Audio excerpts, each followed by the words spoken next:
পলাতক ফ্যাসিস্টদের সাথে মিশে থাকা গুপ্ত সংগঠনটি নতুন জালিম রূপে আবির্ভূত হয়েছে। কর্মজীবী নারীদের ঘরে বন্দি করে তারা দেশের উন্নয়ন থামিয়ে দিতে চায় বলে দাবি করেছেন বিএনপি চেয়ারম্যান তারেক রহমান। বলেছেন, ভুয়া ব্যালট ও সিল বানিয়ে মা বোনদের এনআইডি কার্ড ও বিকাশ নাম্বার সংগ্রহ করে গুপ্ত বলে পরিচিত একটি দল 12 তারিখের নির্বাচন জালিয়াতির পায়তারা করছে বলেও জানান তারেক রহমান। সোহেল সামির রিপোর্ট।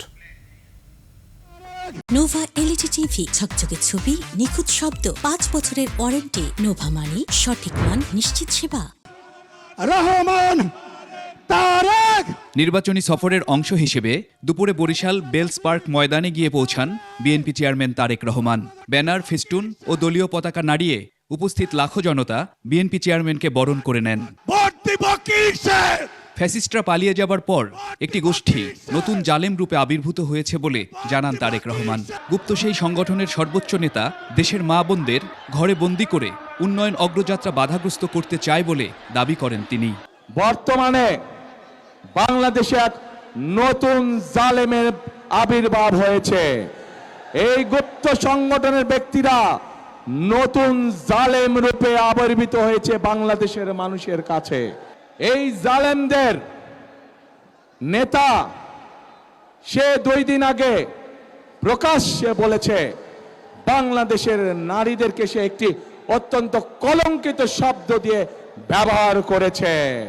যেই দলের নেতাকর্মীদের নিজের দেশের মা বোনদের কষ্টের প্রতি বিন্দুমাত্র সম্মান নেই, তাদের কাছ থেকে আর যাই হোক বাংলাদেশ কখনো অগ্রগতি আশা করতে পারে না।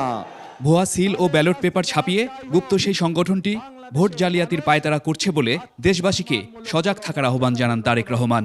এই জালেমের দল বলে তারা নাকি সৎ মানুষের শাসন কায়েম করবে। আরে ভাই, নির্বাচনের আগেই তো আপনারা জাল ব্যালট পেপার শুনলাম, খবরে দেখলাম ছাপাচ্ছেন।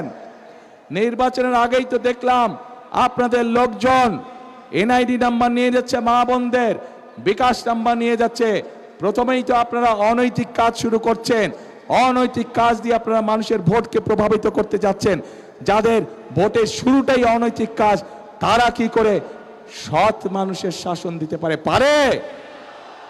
না তারা। প্রিয় ভাই বোনেরা, পথে পথে জনতার ঢল ছাপিয়ে ফরিদপুরের রাজেন্দ্র কলেজ মাঠে পৌঁছান বিএনপি চেয়ারম্যান।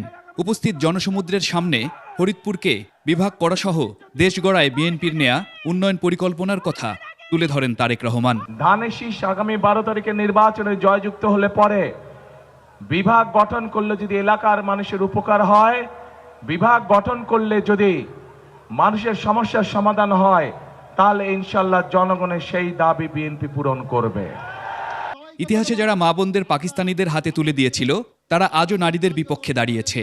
12 তারিখে তাদের পরিত্যাগ করতে ভোটারদের আহ্বান জানান তারেক রহমান। যে রাজনৈতিক নেতার চিন্তা বা আদর্শ হয়ে থাকে, তার দেশের খেটে খাওয়া মা বোনদের সম্পর্কে এরকম নোংরা চিন্তা হয়ে থাকে, তাদের কাছ থেকে কি আমরা ভালো কোনো কিছু আশা করতে পারি? সোহেল সামি, 21 টেলিভিশন। আশা করতে পারি না।